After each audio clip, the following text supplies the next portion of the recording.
Yeah. Awesome. Okay. Ready? Yep. Let's go. Let's laugh. We are imperfect after all. Okay. Hello and welcome to the Imperfect Us podcast. I'm Leanne Camilleri. And I'm Lisa Downs. As hosts of the Imperfect Us podcast, we share relatable stories that celebrate we are all perfectly imperfect humans leading perfectly imperfect lives. We discover practical and evidence-based strategies that draw on the science of wellbeing and positive psychology that help us to uncover the barriers that might hold us back from being our authentic selves and turn them into opportunities so that we can show up more consistently, doing what we really aspire to do and who we want to be. We acknowledge the Wadawurrung and the Kaurna people as traditional custodians of the beautiful lands on which this podcast is being recorded. We pay our respects to elders past, present and emerging, and extend this respect to other First Nations people who are here with us today. So, let's get started. Christian van Nieuwerburgh is Professor of Coaching and Positive Psychology at the Centre for Positive Psychology and Health at the RCSI University of Medicine and Health Sciences. Along with this, he is Principal Fellow of the Centre for Wellbeing Science at the University of Melbourne and Global Director for Growth Coaching International, which is a provider of coach training and consultancy for the education sector. An academic, consultant and executive coach, Christian has written several books in the fields of coaching and positive psychology, including An Introduction to Coaching Skills, a practical guide. Christian is passionate about the integration of coaching and positive psychology to improve outcomes and enhance well-being in educational, health and corporate settings. He enjoys spending time with family, travelling, writing and riding his Harley Davidson. Welcome, Christian. Christian, thank you so much for joining us today. Thank you, Leanne. I'm so looking forward to our conversation. Oh, and so are we. And what we would love to know is what led you to the wonderful work that you're doing in coaching. Yeah, it's so nice of you to say it's wonderful work. And it actually is wonderful in the sense that I really love it. I enjoy it. And it gives me so much energy to do this work, and how lovely that we can call it work as well. And I know that both of you, Leanne and Lisa, you're both involved in the same work. So you'll know what I'm talking about. How did I get into this? Well, it's probably through my love of education. I came into it through education. And I was very fortunate to have a good education during very challenging upbringing, if you like. So I've always valued education. And my starting point was, what can we do to support educators to be the wonderful people that they can be? So that was my starting point. I came at it initially by looking into training for teachers or leadership development. And then I discovered coaching personally. And I thought coaching might have an important role to play within educational settings. Absolutely. Yeah. And I must admit, Christian, and I'm a coach in schools and obviously outside schools as well. And I'm fascinated by when you use the language and like a coaching approach even with students, how quickly they start to mirror that language and asking questions. It's such a powerful tool to have in schools. And it does really enable teacher performance and just teaching practice just so much better. I think so, Lisa. And I'm grateful for the work you do in schools and for the work that all coaches do in schools. And I agree entirely with you. And that's really what animates me, Lisa, is how can we have more empowered, motivated, excited, enthusiastic educators in front of learners in educational institutions everywhere.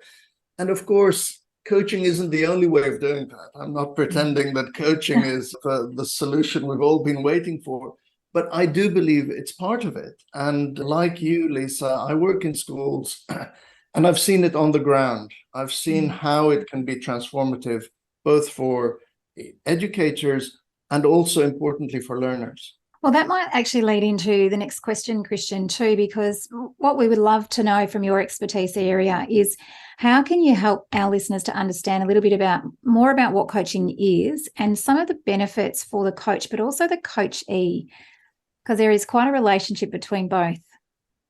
I think so, Lisa. And that's probably what excited me. I'll define coaching first and then maybe think about why I believe it's so powerful. So to keep it as simple as possible, coaching is a conversational intervention. So it happens through people talking. And it's a conversational intervention that's designed to bring about, I would say, positive change. That's the purpose of the conversation. So I've suggested before that there's 3 elements to effective coaching, and one of them is having a conversational framework. So I said it's a conversation, but it's not just a conversation, it's a managed conversation. And the person managing the conversation, I would suggest, is the coach. Then you need to have a set of coaching related skills, and they're essentially conversational skills. But these are conversational skills that are good in all aspects of our lives. So listening better, asking better questions, listening in a way that shows that you're fully invested or interested. These are transferable skills that would be wonderful for educators, for leaders, for students to have. So skills, framework, and finally, this way of being. And of course, it's Carl Rogers who first coined that term, famous humanistic psychologist. But I use that term as well as a coaching way of being.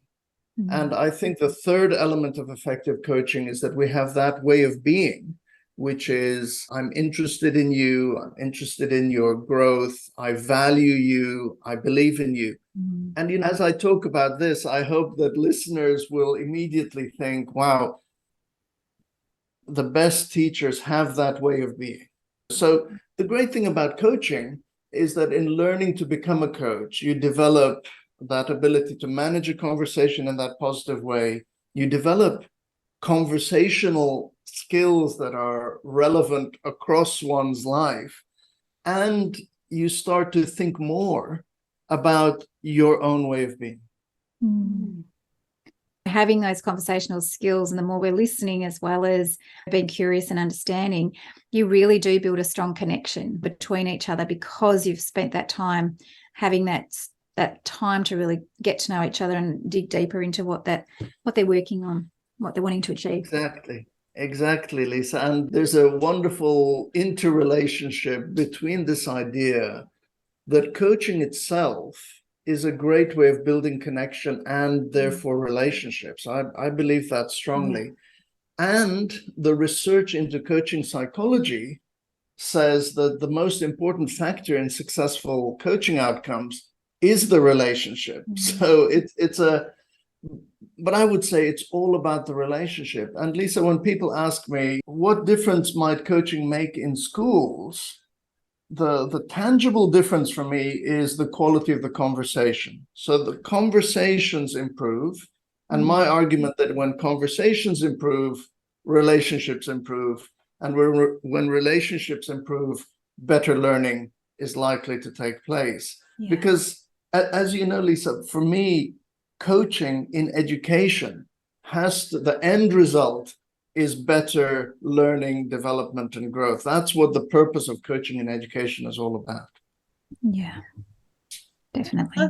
I think a good conversation can really, it's inspiring to see when people start to talk and they start to put the pieces together themselves. Sometimes in conversations, we as coaches may not say a lot. It might be just that one question that sends a client onto a real journey of thinking and talking it out. And I love that. It's an exciting process, isn't it? Yeah, exactly. That one word is so important for me, Leanne, this word of inspiring. I really think that's one of the things that coaching is about. And how wonderful, as you say, Leanne, that we can inspire people by doing not very much talking. In fact, we're more likely to inspire people if we talk less. A mistake that we can make is that we want to inspire people by talking at them and saying, come on, you can do it. Here, just do this, get started with it, just get started. But if we're doing a lot of the talking, that I think it's a misconception that we can talk somebody into inspiration. And how wonderful if we can identify the inspiration that's already within that person. Yeah. And how amazing that is when that they unlock that potential that they have that they didn't know that they had. Yeah. And yet we can maybe hear that through their stories that they're sharing too. What a moment, isn't it? That moment of, I know you're both coaches, but that moment when the coachee gets it, the coachee, it's like, I know what I want to do now. And that's not because we've told them anything. Coaching is actually the opposite of telling people what to do. So, but again, there's that connection back to education, which is what I'm originally passionate about. That's the same moment that educators look for, that moment that the learner gets it, understands it for themselves, really owns it and takes responsibility for it. That's the exciting moment. And that's why for me, I'm thinking, well, it's an ideal match, the use of coaching within educational settings. Because at their heart, Lisa, they both have this aim, I would argue, of unlocking potential. Coaching is about that. But what are schools about? For me, schools are about helping people to know their strengths, know what it is they want to do, feel inspired to go out and make the most of their lives and have the biggest impact on societies. That's, I think, most of us would love that. If people coming out of our schools are coming out like that, confident in their abilities, excited, able to make a difference. Yeah. And the impact that that would have on other organisations would be incredible. As our next generation become adults themselves in organisations, if they have those skills, that's very powerful. Yeah, I'm 100% behind that next generation that's coming up. They've got some challenges ahead. And although there's criticism of this generation or that, I think this is probably the best generation we've had. And I just love their positive attitude. I think they're going to make a huge difference. And it's our role as people in the education sector really to empower them, to value them, and to give them the self-belief they need to bring about changes that would benefit all of us.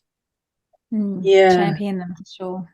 And I think that's sort of, when we think about some of the conversations that we've been having on this podcast, Christian, imposter syndrome was the first thing we sort of started to talk about, and something that we've become aware of within ourselves, but in others. I also do work with young people that are working on STEM skills and things like that, and I found myself wondering, if we need them to think differently for those jobs of the future, we need them to have that confidence. Imposter syndrome can be that barrier between moving forward and not. And can you help us understand how we might use coaching when imposter syndrome might serve as a barrier to our successes? Yeah, what a great question. And I love exploring the idea of imposter syndrome. And I think, again, this is going to be like a broken record. I'm sorry about this, but coaching is, again, ideally suited because coaching, one of the ideas in coaching is this idea of the inner game. And it's Tim Galway came up with this phrase, which I think is such a wonderful way of understanding this. So according to Tim Galway, one of the pioneers in the use of executive coaching, his first book was called Inner Game of Tennis. And he uses the tennis analogy to say in tennis, there's the outer game. That's the game you can see if you're watching TV or watching a tennis game. And then he said there's the inner game, and that's the game that goes on in the mind of each player, right? So when we talk about imposter syndrome, that situation where we start to doubt our own abilities and we think at any moment we might get found out, or that's imposter syndrome.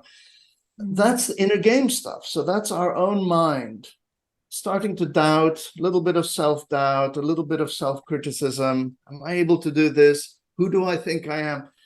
So coaching is all about the inner game, and coaching is a safe space where we can talk about those doubts. Because if I'm working in an organization, I might not want to share these doubts with my line manager to say, I'm having doubts about whether I'm competent, right? So I think coaching is well suited to addressing imposter syndrome, which is natural. So so-called imposter syndrome is this doubting of one's own ability. Now, of course, many of us have experienced it, myself included. So imposter syndrome was huge when I first became an academic. From being a student and a learner, I got my PhD. Then suddenly I have to stand in front of other students. And I'm thinking, who am I? I'm just a student like all of you. Why am I up here in front of that's an example of imposter syndrome. And that means those doubts, maybe I haven't prepared enough. Maybe they're going to say, hey, Christian, what are you doing up there? And when that thinking gets in the way of my performance, which it can do, that's why that word barrier, Leanne, if it makes me so anxious that I can't really present very well or I can't get my ideas across, then it becomes problematic. But acknowledging that we all have an inner game and that it's probably worth each of us exploring that inner game. And that inner game includes the little voice in our heads that's like either saying, come on, Christian, you can do this, or it's saying, Christian, you're always terrible at these things. You're not a good public speaker. That little voice. So I think it can be about training that little voice. And there is a link, though, I think, to society and inequalities and discrimination within our societies. And that's why I think we have to pay particular attention to imposter syndrome right now. So imposter syndrome, it is internal. So each of us has that little voice and it's perfectly normal. Again, when we started on Zoom webinars or whatever during pandemic, it hit me again because I like to be there with people in person. And I get my confidence from that, and I connect with people, and I see people smiling in the room. Huge imposter syndrome when suddenly there's just a screen in front of me. I don't know what people are saying. And then that little doubt. Are they getting it? Do they? So imposter syndrome is perfectly normal, but the link to society, I think we really need to talk about, which is if people in society are through stereotyping or through assumptions, also adding to that by saying people who are like this aren't good at doing that, that adds to imposter syndrome because it gives my internal dialogue more ammunition because I might say, oh, well, everybody says I shouldn't be doing this or I'm not good at this. Maybe they were right. So we really have to think in our educational systems about ensuring that none of these negative messages that might come from society are hampering one's opportunity. This idea of everybody having equal opportunity. And I know that's a big idea in Australia as well. So one of the things I love about Australia is, what do you say? Have a go, or I just love that saying. Yeah, have a go. Give it a go. Yeah.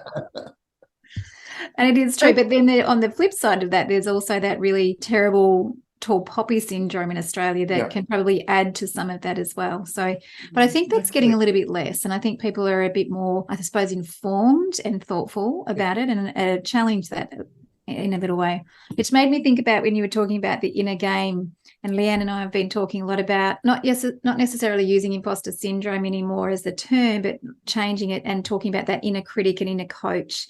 And so that inner critic can really start to rev you up a little bit, but having that space in between, which is where a coach would really be helpful to think about, well, is that actually even true? And what's a different way? How else could my inner game be talking to me? Well, actually, they could say, no, well, you don't have the skills to do that yet. So you do need a bit of training, which can be helpful, rather than just saying you're just terrible at it and you can't do it. Exactly, Lisa. And my most recent, because I do a lot of thinking about my own inner game, and it's helped a lot to do that. And my most recent thinking about that, I'm just talking about for myself, but is to be compassionate to that inner critic as well, because for a little while I was thinking that inner critic, they're the enemy. I have to silence the inner critic. I really need to But actually that inner critic's the way I'm talking about myself now, but I think that inner critic's looking out for me. That inner critic's saying, have you done enough preparation for this? So it's just trying to negotiate with that. And I talk to myself better now. I've noticed that. And initially, if I can't get the Zoom to work, I'd be like, oh, Christian, you idiot. You should have woken up earlier. You didn't. And that kind of language, so unhelpful. And so yeah, I agree with this idea. The beauty of coaching, though, is that I think to be the best coach we can be, we have to do that thinking about how are we with ourselves? How am I coming across? And is there anything I'm doing that's getting in the way of that? And if it's something I'm saying to myself, my question would be, what else could I say to myself? Or do I need to say that to myself anymore? There's this beautiful thing, I think, about the inner voice. That inner voice has been with us forever. So sometimes I think maybe that inner voice was right about this 20 years ago, but it's okay to update what it is we say to ourselves. Because one example for me was I used to say to myself, I'm just so messy, I'm disorganized. That was my inner voice saying, Christian, you're so disorganized. And that might have been true 30 years ago, but I thought, no, I can update that. I don't have to tell myself that forever. That's a very relevant point that you make, Christian, especially since we've been on this journey, Lisa and I together since the beginning of this year. We often talked about the inner voice. If I talk about my own personal experience, the inner critic, Lucy is her name, she had the voice of Miranda from The Devil Wears Prada. She was quite mean, but actually she's become very silent, and it's been, and that's not that she's not there. I think that our relationship has changed in that using those coaching questions on myself when that arises, having some strategies there for what would a wise and kind friend say, those sorts of things, that self-compassion can really change the experience. It's that awareness, and I think that tends to come up a lot in our conversations. But it's been those coaching conversations that have helped to guide that awareness, and when it shows up, have those strategies or different ways of thinking in place. I think the first thing to do is to say it's absolutely normal to have that little voice. So it's not, I think the best strategy for us is to say, how do we work with that? And what do we do when it happens? So I know that as well. There's certain scenarios where that inner critic, that little voice is more likely to be louder than in other situations. And so exactly, if we have strategies to say, well, in those moments, here's a few things that I can do to calm myself down, to get myself into the right frame of mind. I think that is important. And then coming back to what I was saying about coaching, to be a good coach, you must be able to do that, because we have to give our full attention to the client. And if something's going on in my head at that time, I'm not fully present. That's why we need these strategies to say, what do we do in case those little voices pop up? Because psychologists would say that they are automatic thoughts. It's difficult for us to prevent them from popping into our heads, but it's not impossible for us to manage them when they do. This idea of coming up with strategies and entirely normalizing and saying we all experience these things, because when we are experiencing imposter syndrome, it can feel it's just me. Everybody else is fine. Everybody else seems to know what they're doing. I'm the only one feeling a little bit like this. So this fact that, well, many people experience it. And in my role as an executive coach, I've discovered that very senior people who seem to be very confident and in control of everything, lots of people experience imposter syndrome. And yeah, I think it's worth thinking about the name. Is it a helpful name to call it imposter syndrome or not? But there is such a thing. So I think it's okay to say there are moments when we doubt ourselves, and when we doubt ourselves, that's perfectly fine. And then we can develop strategies to manage those. Absolutely. And that's why we've sort of we've moved away from thinking about it as imposter syndrome as being, because that sort of leads you to think that there's something wrong with you as well, which, as you mentioned, it's natural. It's our natural way to sort of have that experience. But if we sort of think of it as thoughts, and we follow that with Abasama Tufik, she talks about it as imposter thoughts, and it seems more relatable. And I think that it just helps with those strategies, I think, in how we manage them as a coach, helping our clients, but also within ourselves in those moments. Yeah, Definitely. and what a great opportunity for, it's not just us as coaches, us as people, to support people to challenge those kind of imposter thoughts, which is, well, why not? And what's stopping you? And has there been a time in the past where you've done it? But that's what I mean. We have to also be cautious that in our societies, we're not actually doing things that are likely to increase the chances of those doubtful moments. Yeah. So if we discriminate in any way in our societies, those thoughts can get drawn into our internal dialogue as well, because we're not immune to other people's thoughts. So I think it's so important for us in our interactions to be empowering, encouraging, saying things that are going to decrease the likelihood that they're going to experience those kind of imposter thoughts would be great. Absolutely. That's social support is really important. And I think that's part of a coaching relationship as well. But at social support, and that Basama Tufik, Professor Basama Tufik, that's part of her research, what's coming out of it is that social support is there, and why we love those people who champion you and find they can see more of your strengths than what you can yourself.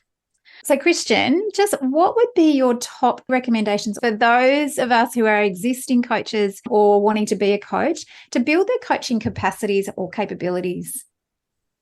Yeah, this is something I've taught coaching at a number of different institutions and universities, and my continual refrain is coaching isn't an applied discipline. It isn't a theoretical discipline. It's an applied psychology.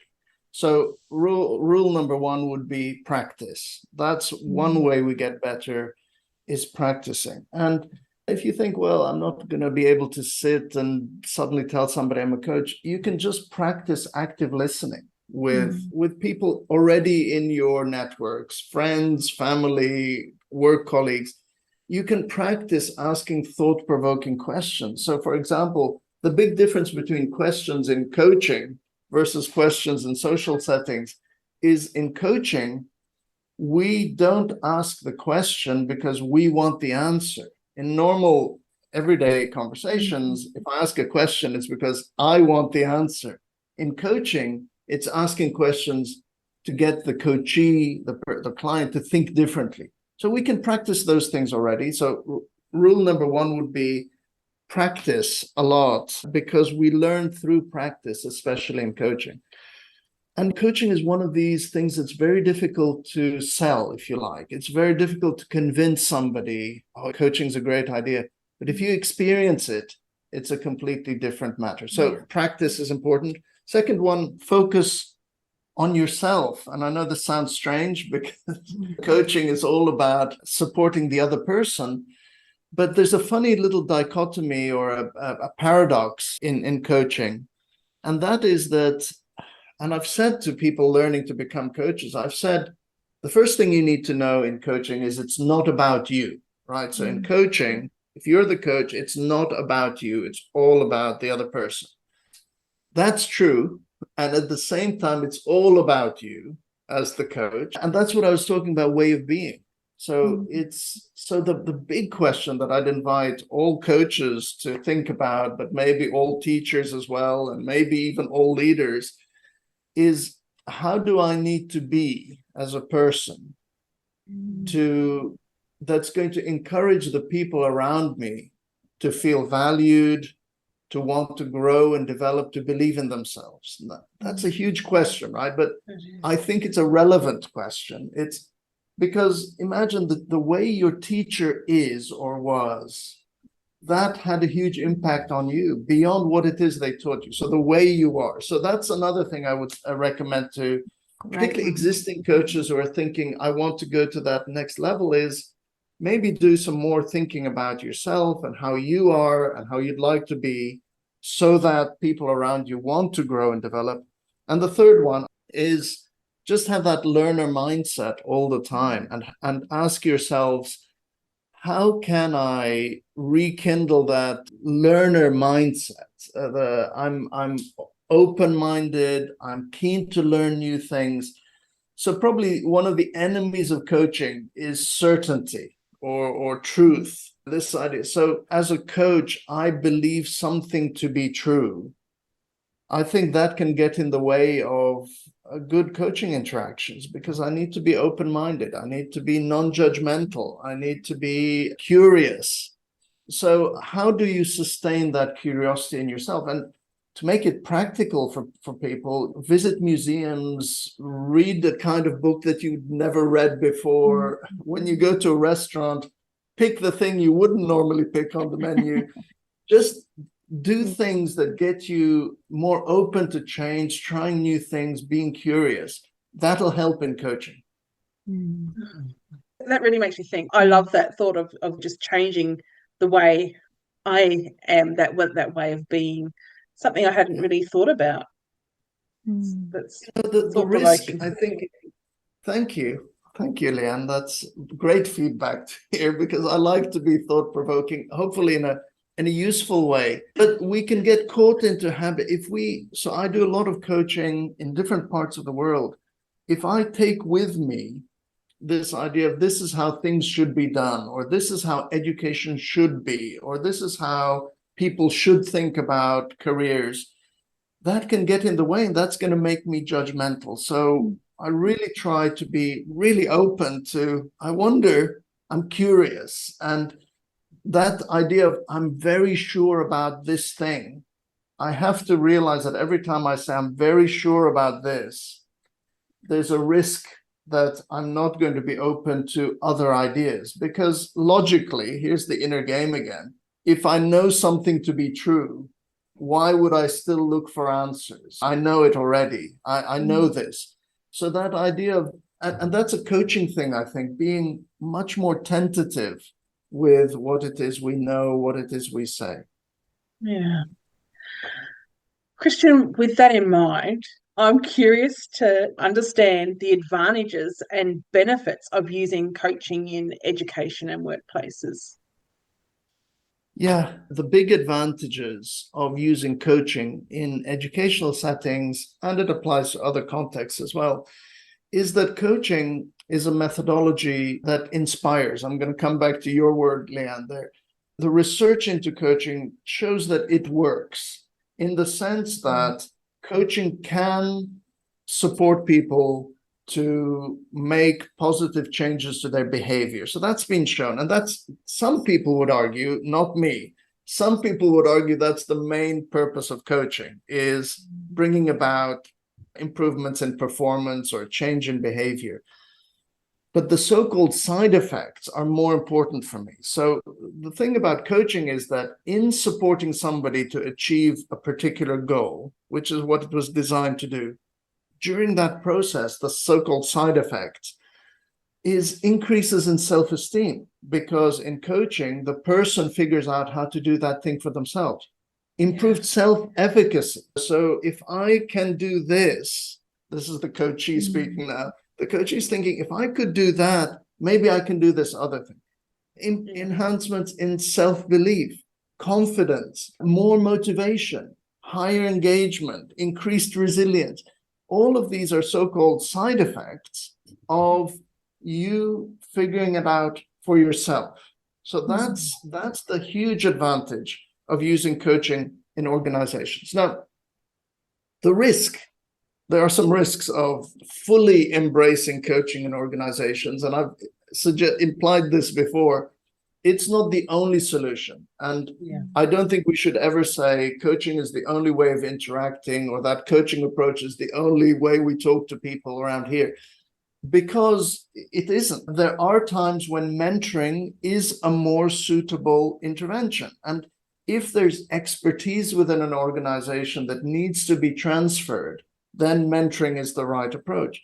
And if in an organization there's completely unacceptable behavior, then you want to have those clear directive conversations. In emergencies, a coaching approach might not be the best solution. So I think it's helpful to go in with our eyes open to say that coaching has huge benefits. I really think it's huge.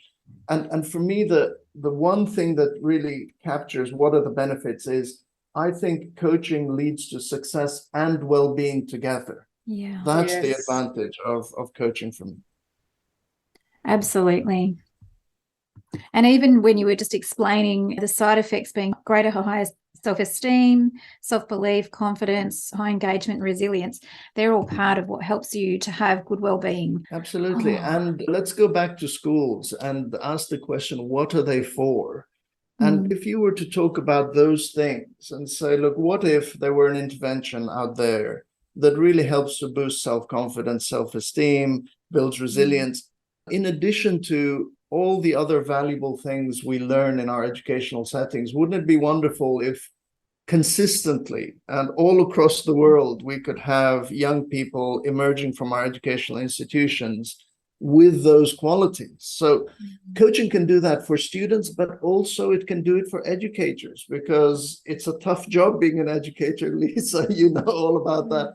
And teachers are the kind of people, again, now I'm generalizing, but the best teachers, let me say the best teachers, they put so much into their work, and it takes a huge amount of energy to do what they do. So the question we have to have is, how do we support those educators? Where do they get their energy from? How do we support them to balance their lives so they're not putting everything into that educational role? Again, broken record, sorry, everyone, but coaching can do that. Coaching can help a teacher acknowledge the achievements they've done, ask them questions about how you're going to look after your own well-being as you do this, build their self-confidence and self-belief. So that's why I think coaching has a part to play in our educational systems. But I think we have to be careful, especially people like myself, from just saying this is the answer, that's it, just do that and everything else will be fine. Absolutely not, but it's part of it. I'm pretty confident, and I've worked in this area for over a decade. I've done research myself, I've been coached, I've coached others. Over the last 15 years or so, coaching has been the main focus of my professional life. And that's what I would say, is that I'm pretty confident that it has some part to play in empowering organizational contexts. There's never been a more important time, has there, when there's many challenges out there for educators at the moment, and those questions are so important. And as you say, it's not the only solution, but it's definitely an important path to consider and follow, when you can be helped to think or guided. I like to think of it as like holding the torch and shining it down the pathways of possibility. Like when we do that as coaches, it's meaningful for the other person to help them grow and be the best they can for others as well. Absolutely. And as a society, it benefits us that professionals in our society feel valued, are reasonably well. And so if we look across our current situation with the pandemic and all of this, most frontline roles are under enormous pressure. Currently, I work at a University of Medicine and Healthcare in Ireland. And so we're talking about the same things when we think about health professionals. What about their well-being as they support others to experience health and well-being? And so this is a societal question. What can we do to support people to do their jobs better? So it's a reasonable question to ask. And for me, coaching is a relatively cost-effective idea that might support this, because I've spoken to large organizations and they're saying, well, how much would it cost to do this?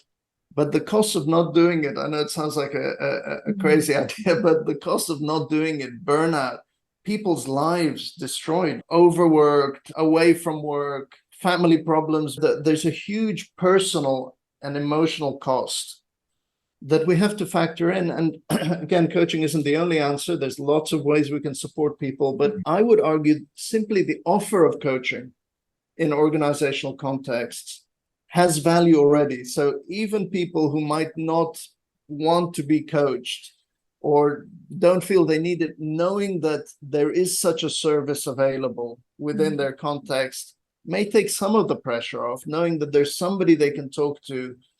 It's actually a way of ensuring that there is a support network. And for many people out there, they've developed their own support networks. They have it already. There is somebody to call.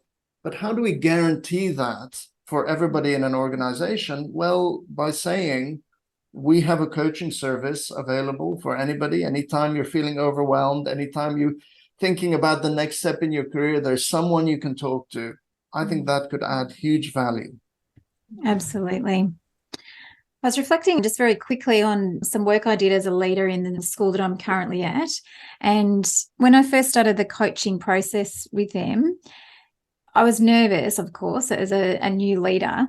However, the outcome was so rewarding for myself, but also for the other people. And what you mentioned, Christian, was how they felt so valued and couldn't wait to see the next time that we had those sessions, but how much more joy they had and wanted to share more stories about what they were doing. And can you come and see what I've done? So the relationship in the school with those people, I felt like I didn't really do much, but for them, they would continually say, you don't know how much you've unlocked and how much you've helped me to actually change from being almost burnt out into being really excited about my job again.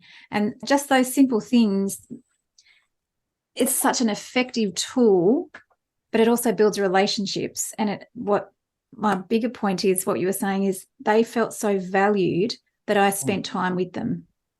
Yeah.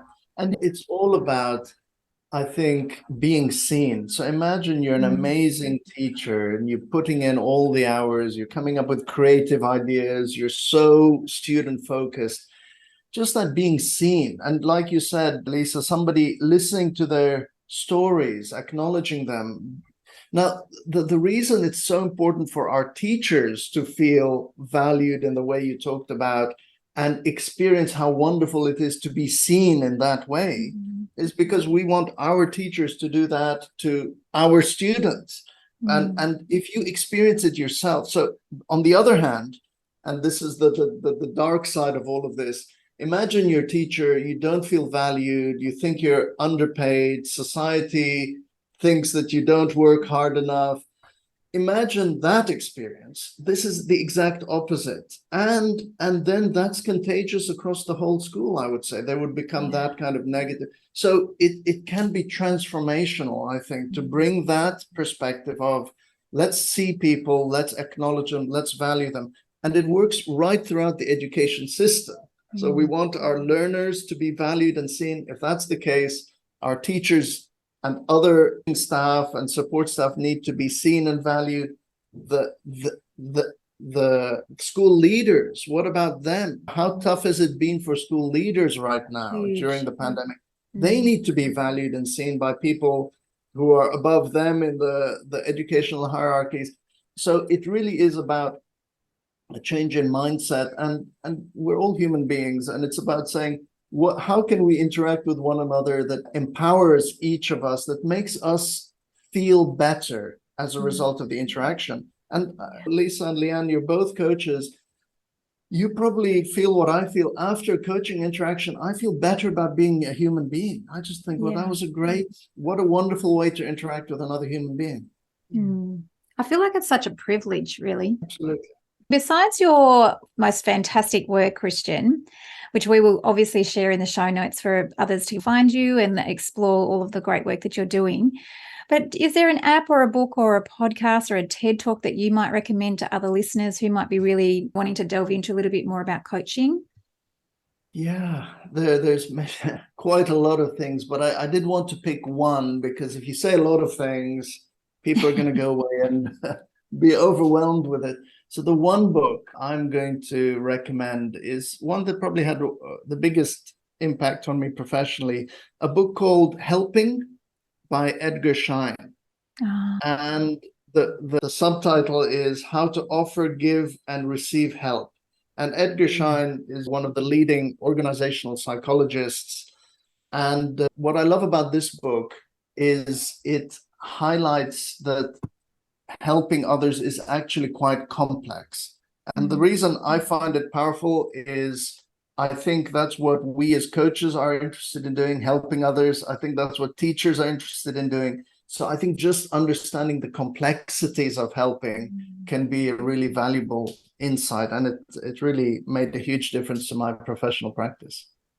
A book that I would recommend, if I may, that really ties into everything we've been talking about is From Surviving to Thriving. It's a book that I edited with my good colleague, Dr. Paige Williams, From Surviving to Thriving. So have a look for that book. I really recommend it.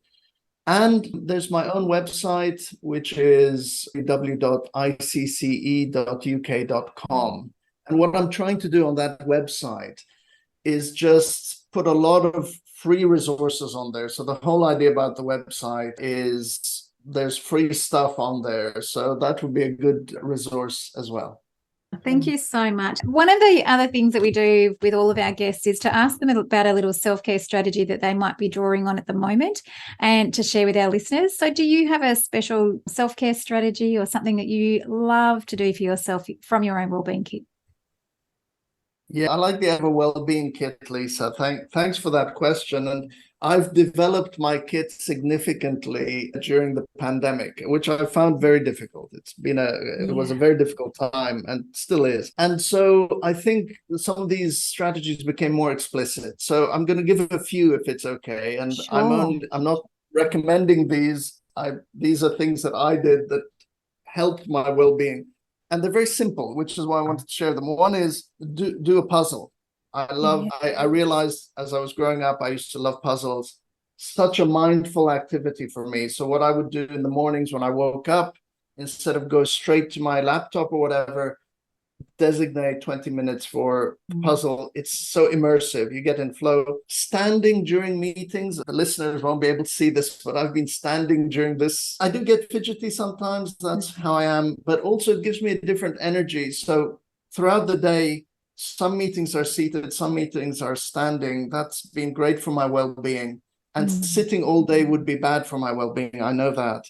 I played video games with my son because you can do that virtually. He was somewhere else.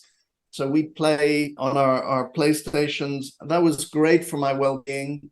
Gave us a chance to talk as we were killing zombies or whatever it was we were doing.